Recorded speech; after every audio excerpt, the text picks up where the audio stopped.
माननीय जल शक्ति मंत्री श्री CR पाटिल जी के दूरदर्शी नेतृत्व ने जल नीतियों को आकार देने और पूरे देश में स्थायी जल प्रबंधन पहल को आगे बढ़ाने में महत्वपूर्ण भूमिका निभाई है। समापन भाषण और आपके मार्गदर्शन के लिए अब आमंत्रित करना चाहेंगे माननीय जल शक्ति मंत्री श्री CR पाटिल जी को।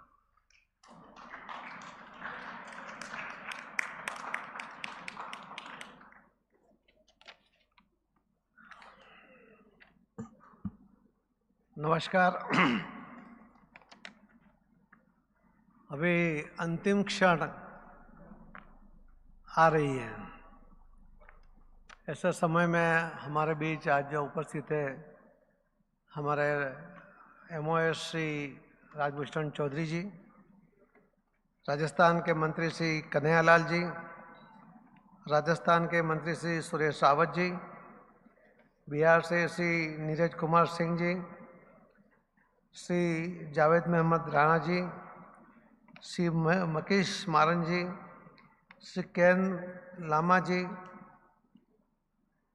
श्रीमती देवर्षि मुखर्जी जी, सेक्रेटरी जी, सेक्रेटरी श्री अशोक मीना जी, श्री राकेश वर्मा जी, श्री अभय सिंह जी, सभी सहभागी अधिकारी, उपस्थित सभी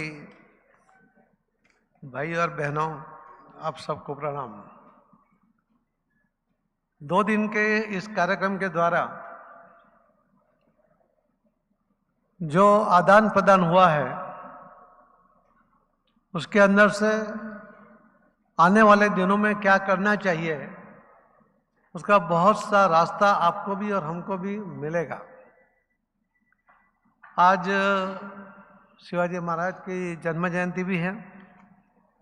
इसके लिए उनको याद करते हैं कि लोग मानते हैं कि 52 साल की उम्र में उन्होंने सिर्फ युद्ध किए होंगे, मगर कई बार हमारे माननीय प्रधानमंत्री जी भी उनकी बात करते हैं कि अगर पानी में अगर सबसे ज़्यादा काम उस समय अगर किसी ने किया तो शिवाजी महाराज ने किया था। पहली नौसेना का भी निर्माण वो शिवाजी महाराज ने किया था। अभी दावोस जाने का मौका मिला था, जहाँ वर्ल्ड के कई अलग अलग यहाँ से बहुत से कंसल्टेंट, बहुत से अधिकारीगण, मंत्रीगण उनको मिलना हुआ। जब किसी ने कहा कि अगर पूरे दुनिया में आज की तारीख में पानी के लिए अगर कोई सबसे ज़्यादा खर्च कर रहा है तो भारत कर रहा है, और इसके कारण कर रहा है कि मोदी जी की लीडरशिप मिली है। वो पानी का महत्व जानते हैं। पानी पीने का हो, पानी एग्रीकल्चर के लिए हो, पानी इंडस्ट्री के लिए हो, सभी के लिए, मानव जीवन के लिए, पशुधन के लिए ये पानी अत्यंत आवश्यक है। और सिर्फ पानी नहीं, शुद्ध पानी पहुंचाने का प्रकल्प, उसका संकल्प करते हुए माननीय प्रधानमंत्री जी मोदी साहब जिस तरह से इस कार्यक्रम को आगे बढ़ा रहा है, तो पूरे देश के लोगों को भी अभी पानी भी चाहिए और शुद्ध पानी भी चाहिए, एक आदत बनने लगी है। तो कल भी बताया था कि पानी की क्वालिटी अपने गांव में कैसी आ रही है, हमारे घर में, हमारे बच्चे के लिए। उसके लिए मंत्रालय द्वारा हर गांव में 4-5 महिलाओं को ट्रेनिंग दी गई, और उसके जरिए करीब 25 लाख महिला अपने गांव में या अपने घर में आने वाले पानी की क्वालिटी चेक कर सकती है। उनको ट्रेनिंग भी दी गई है, उनको किट भी दी गई है। इतना बड़ा काम ये मोदी साहब के लीडरशिप के बिना हो ही नहीं सकता। आज हम 2 दिन यहाँ पर चर्चा की, बहुत से लोगों के जो सजेशन आए, जो पर्सनल भी सबको मिलना हुआ, उन्होंने भी जो बातें की, मैं आपसे विनती करूँगा कि आपने जो कहा है उसके ऊपर भी हम काम करेंगे। आपके और कोई प्रश्न रह गए होंगे या आपके कोई सजेशन होंगे, वो भी आप लिखकर भेजना। हम लोग उसके ऊपर भी काम करेंगे और आपको जो आपके प्रॉब्लम है वो सॉल्व करने के लिए पूरी कोशिश भी करेंगे। मगर एक समय है कि हम सब ने मिलकर इसके ऊपर एक कमिटमेंट के साथ काम करना चाहिए। आज यहाँ पूरे देश के मंत्रीगण आए, सभी अधिकारीगण आए, और उन्होंने जिस तरह से यहाँ प्रेजेंटेशन किया कि अपनी बात रखी, उसमें उनके सजेशन तो थे ही थे, पर उनके यहाँ क्या क्या प्रॉब्लम है वो भी उन्होंने यहाँ पर बताए हैं।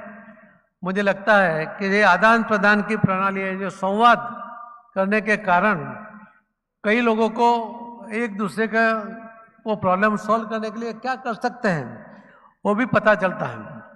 हम दाओस में हमारे देश के जो करीब 145 शहर ऐसे के जो नदी पर बसे हैं, उनको नदी के कारण फायदा भी है और नुकसान भी है। मगर ऐसे 145 शहरों के उन्होंने क्या करना चाहिए उसका भी एक कार्यक्रम हमने दाओस में किया था। उसके अंदर वहाँ प्रेजेंट तो 50 लोग थे, मगर 700 लोग, कोई कंसल्टेंट थे, कोई अलग अलग देशों में जो काम करने वाले लोग थे, तो नदी पर जिनके शहर है ऐसे लोग भी थे। डेनमार्क के एक शहर के डिप्टी मेयर भी आए थे और उन्होंने बहुत अच्छे सजेशन दिए। ये सजेशन हमारे लिए अत्यंत आवश्यक है, क्योंकि हम लोग आगे बढ़ रहे हैं, जो स्थिति में थे उसमें से आगे बढ़ रहे हैं। हमारे देश में भी कई शहरों में बहुत अच्छा काम हो रहा है। आपने देखा होगा कि गंगा नदी पर भी नमामि गंगे के द्वारा मोदी साहब के लीडरशिप में, उनके सजेशन के साथ जिस तरह उसको गंगा को स्वच्छ करने का काम हुआ, उसी के कारण आज लोगों की अपेक्षा है कि दिल्ली में भी यमुना को भी जल्दी साफ किया जाए। करीब 6 नदियों को टारगेट करके मंत्रालय में काम भी हो रहे हैं और उसका परिणाम बहुत जल्दी आप सबको दिखेगा, जो लोगों की अपेक्षा है और लोगों का अधिकार भी है। मैं सूरत की बात भी एक बार इसलिए करूँगा कि वहाँ पर जो पानी जो नदी में छोड़ते थे उसको ट्रीट करने का खर्चा बहुत आता था, मगर टर्सरी ट्रीटेड प्लांट बनाकर वो टर्सरी ट्रीटेड वाटर, और जब इंडस्ट्री को देना शुरू किया तो उसमें से बहुत बड़ी इनकम आई। एक जगह पर जीआईडीसी को दिया तो वहाँ से करीब 140 करोड़ रुपया वहाँ पर एक साल का मिलने लगा। अभी और एक जगह एमओ किया, उससे भी 160 करोड़ रुपया मिलेगा। और एक एएमएनएस के साथ भी हमारा एमओयू हुआ है, वहाँ से भी 300 करोड़ रुपया साल का मिलेगा। करीब 600 करोड़ रुपया टर्सरी ट्रीटेड वाटर में से मिल सकता है। हमने गंगा नदी के ऊपर भी करीब 63 पावर प्लांट है, उसमें से सिर्फ 3 पावर प्लांट और टर्सरी ट्रीटेड वाटर लेते हैं। सुप्रीम कोर्ट का निर्णय है, उनका हुक्म हुआ है कि सभी इंडस्ट्री ने टर्सरी ट्रीटेड वाटर यूज़ करना चाहिए। अभी तक जो हमने वहाँ पर तय किया, करीब 20 इंडस्ट्री ऐसी हैं कि जिसको तुरंत ये पानी लेना भी चाहिए और ले भी सकते हैं और हम उसको दे भी सकते हैं। हम उसके ऊपर भी काम करने जाए, क्योंकि अभी वो टर्सरी ट्रीटेड वाटर वापस नदी में डालना पड़ता है, तो ये तो ठीक नहीं है। जो उनको सीधा वो नदी में से पानी ले रहे हैं उसको भी हम रोकेंगे, और हम सब मिलकर, क्योंकि 5 स्टेट में से माँ गंगा वहाँ से जा रही है, तो सभी को साथ उसको टच हो रहा है, सभी को गंदगी का भी सामना करना पड़ता है। तो हम चाहेंगे कि ऐसे जो भी सॉल्यूशन लाना होगा, हर स्टेट अपनी तरफ से पूरी मक्कमता के साथ और प्रामाणिकता के साथ उसके अंदर काम करे, तो उसका बहुत बड़ा फायदा लोगों को भी होगा और ये आवश्यक भी है और हमें करना भी चाहिए।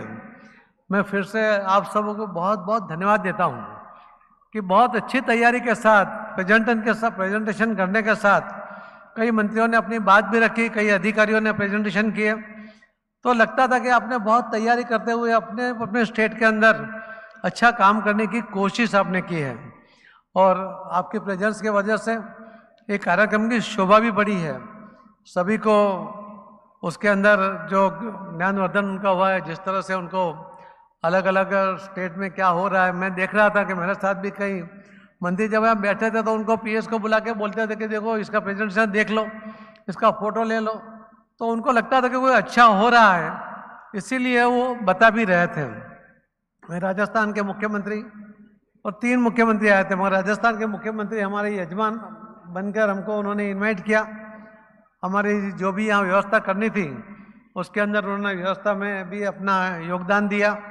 उसके लिए मैं राजस्थान के मुख्यमंत्री श्री भजन लाल जी का भी बहुत बहुत आभार व्यक्त करता हूँ।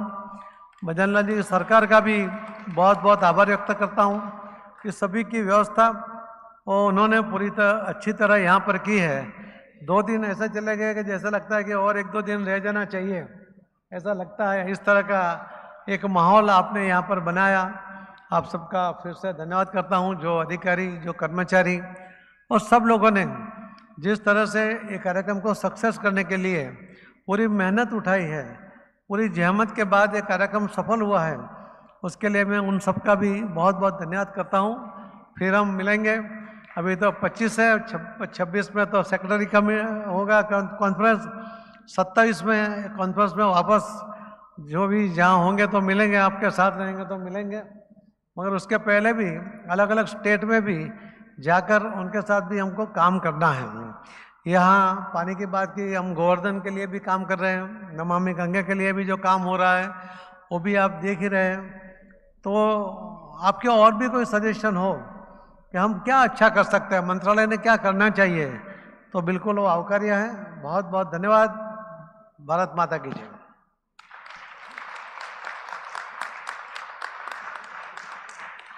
माननीय मंत्री महोदय जी का आभार और हार्दिक धन्यवाद।